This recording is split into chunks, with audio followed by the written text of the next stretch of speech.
Hello everyone, welcome to Enviro Pioneers. In this video, we will discuss about the interaction of electromagnetic radiation with the Earth's surface. In the last video, we discussed this part that how the absorption, reflection, scattering and refraction in the atmosphere affects the propagation of electromagnetic radiation. Now, once the radiation is transmitted through the atmosphere and reaches the Earth's surface, it comes across different type of features.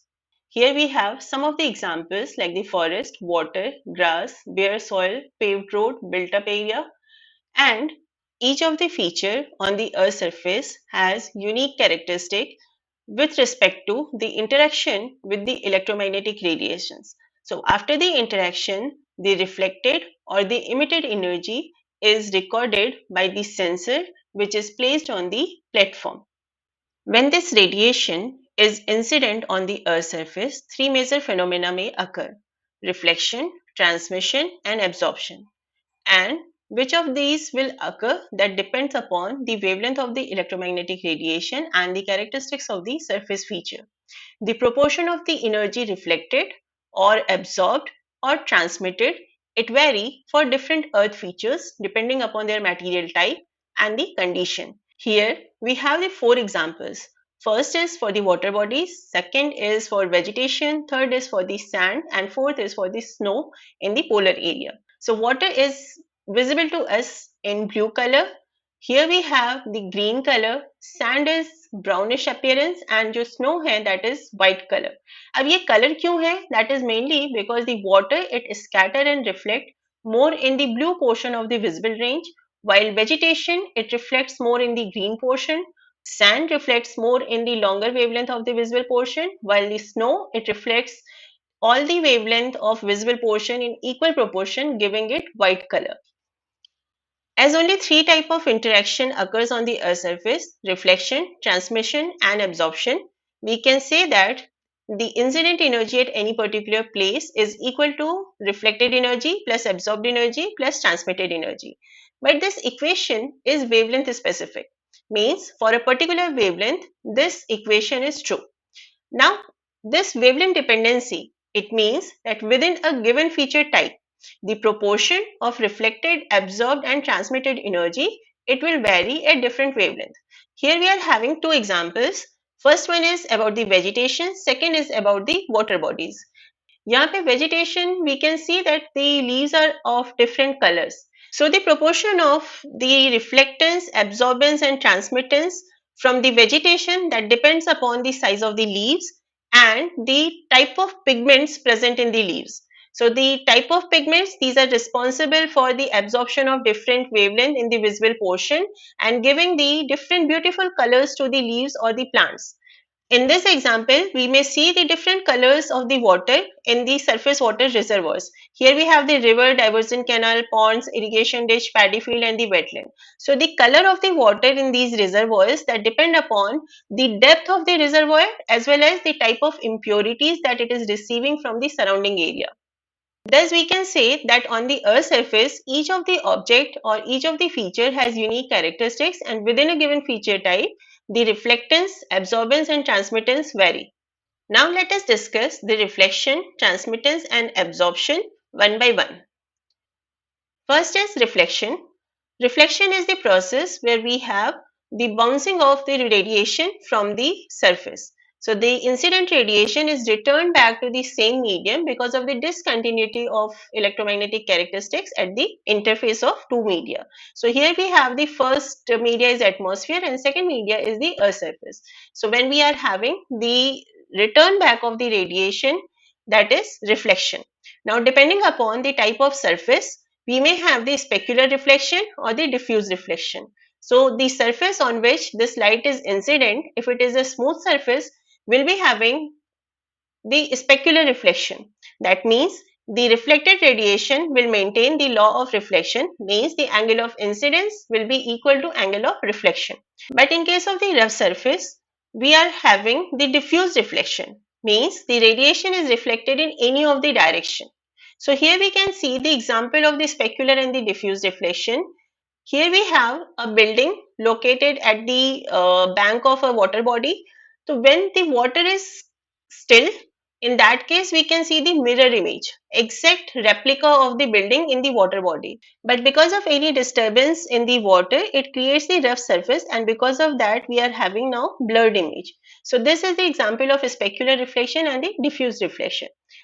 On the basis of this, we can classify the surfaces into four types: perfect specular reflector, near perfect specular reflector, near perfect diffuse reflector, and then perfect diffuse reflectors.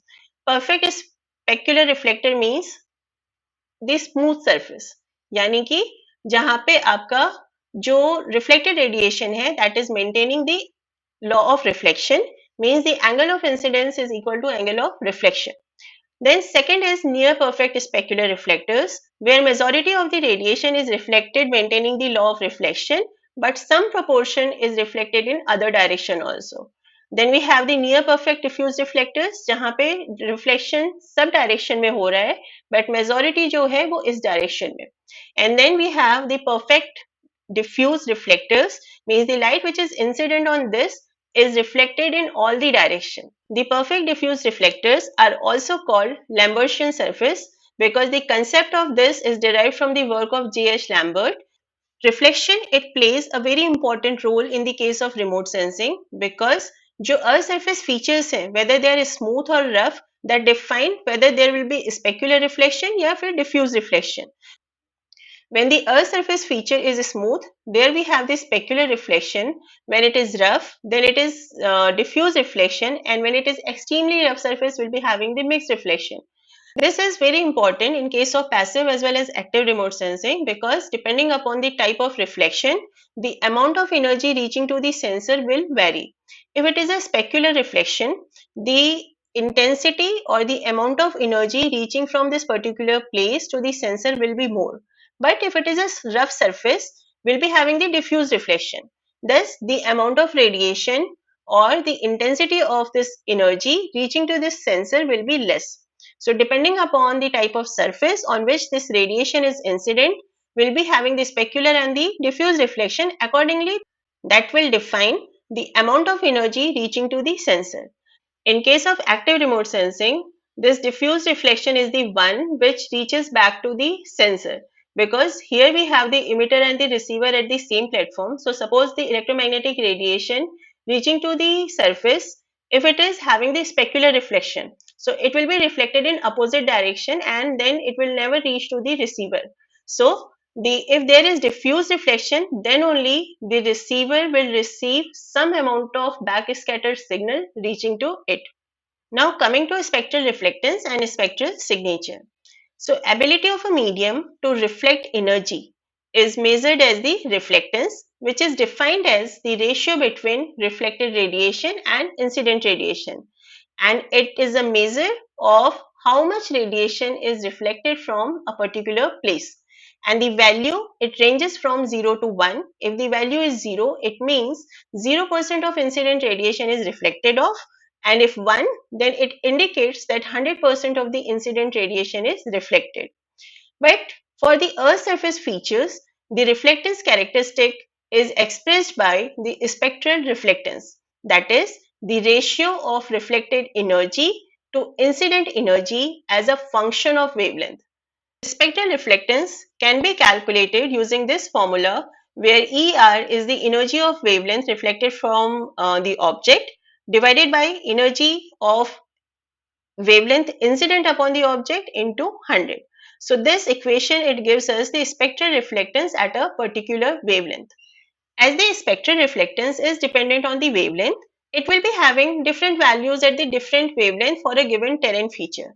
So suppose if we calculate the spectral reflectance for different wavelength ranges and plot them having the spectral reflectance on the y-axis and the wavelength on the x-axis. So this plot is called a spectral reflectance curve, and the curve for each of the object or the graph for each of the object is a unique characteristics for that, and it acts as a signature which is referred as spectral signature, and using this different features on the earth surface can be identified. In this image, we have three examples: vegetation, soil, and the water. So for the water, if we see, we are having reflectance in the visible portion, but after visible, all of the wavelength are absorbed. Here we have two reflectance curve. One is for the clear lake water and second is for the turbid river water. So as there is turbidity because of the suspended solids or the impurities which are added into the river water, we are having the increase in the reflection. But again, after NIR, all the wavelengths are absorbed. Then if we compare for the soil, so soil, it is having the reflection in the longer wavelength. यहाँ पे इसका ज़्यादा reflection है. Then again in the NIR, this reflection is increasing. Again in the middle infrared also, we are having the strong reflection. So the soil is responsible for high reflection in all the wavelength ranges. But again, if we see, this is for the dry soil, and then second, this brown color is for the wet soil, which is having the 20% water. So as water is responsible for absorption of the wavelength, so we can see that overall reflection of the soil is decreased. So these two are having the similar pattern, but the overall reflectance in the case of the wet soil is less than the dry soil. So here it is mentioned that the reflectance, it varies with the variation in the chemical composition and the physical condition of the features, and it results into the range of values. So here we saw that for the soil and for water, we are having the similar pattern, but the proportion of the reflected energy, that is varying. Here we are having two more examples. In this plot, we are having the spectral reflectance curve for the cloud, water, dry grass, vegetation, and snow. Here we have the dry grass. So dry grass is having the more reflectance in the longer wavelength in the visible portion.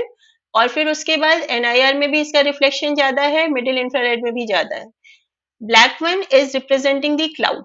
So cloud का reflection visible range में पूरा का पूरा ज्यादा value है, and then again in near infrared and फिर middle infrared में we are having the two peaks. And because here in the visible portion we are having the strong reflectance, इसकी वजह से cloud हमको जो है all the wavelength जो हमने इसके पहले वीडियो में भी डिस्कस किया था, all the wavelength are reflected or scattered in the same proportion. Likewise, for the snow, we are having the equal proportion of the reflectance for the visible range, giving the white appearance to it. And then the reflectance in the NIR portion and the middle infrared, it decreases. But in the middle infrared, again, we are having the two peaks. In this, we are having some more examples. Red one is asphalt road, yellow one is for the brick, red one is for the dry grass, and then limestone and seawater. So the seawater again, after NIR, we are having the complete absorbance. जो asphalt road है, we are having the reflection in the visible NIR and the middle infrared also. Likewise, for the limestone, again we are having the reflection, means in all the wavelength ranges from the visible NIR and the middle infrared. और जो यहाँ पे reflection है, reflection from the limestone is more than the asphalt. And then we are having for the bricks, so depending upon the composition of the brick, the reflectance varies. So we saw three plots and for different features. So जो spectral reflectance curve है, सारे objects के लिए, सारे features के लिए वो vary करता है, and depending upon कि उसमें if there is any changes, this reflectance curve may vary. So each of the surface material, now we can say that they have the unique signature which defines what proportion of the radiation will be reflected for each wavelength, and this is defined as the spectral signature. And if we go for a proper definition for the spectral signature, it is a unique pattern of reflectance or emittance of the electromagnetic energy from an object or a surface across the different wavelength of the electromagnetic spectrum. This spectral signature provides very useful information about the different objects, and it is very helpful in identification of different features in the remote sensing images. Next is the transmission. So transmission, it occurs when the radiation, it passes through a substance without significant attenuation, means without significant decrease in the amount of energy. So ability of a medium to transmit the energy, it is measured as the transmittance, and it is the ratio between the transmitted radiation and the incident radiation. So water is a good example of a transmitter on the earth surface और कितने depth तक ये light transmit हो रही है that will depend upon कि ये water कितना clean है. If there are impurities like the suspended particulate matter, dissolved organic या phytoplankton, some of the wavelength will be absorbed by these components and then the attenuated light will transmit further. Then transmittance of material also varies with the wavelength. For example, जो plant leaves हैं, they are opaque for the visible radiation, but they transmit a significant amount of radiation in the infrared portion of the electromagnetic spectrum. In this video, we discussed about the reflection and the transmission. What is remaining is absorption. So जो portion earth surface features absorb करते हैं, that is emitted in the form of the long wave radiation. And this radiation, it comes under the emitted energy. This energy is detected by the thermal sensors and it comes under the thermal remote sensing. ये वाला part हम detail में आने वाले videos में फिर discuss करेंगे. So interaction of electromagnetic radiation with the earth surface, it generate two type of energy. One is the reflected energy and second is the emitted energy. So emitted energy, it can be detected by the thermal sensors and the reflected energy can be detected using the optical sensors which detect the electromagnetic radiation in the visible, near infrared and the mid infrared portion of the electromagnetic spectrum. Along with the book, I have taken the help from these two references in preparation of this video. In the next video, we will discuss about the types of sensor in the remote sensing. If you have any query or any doubt, please write the question in the comment section. Thank you.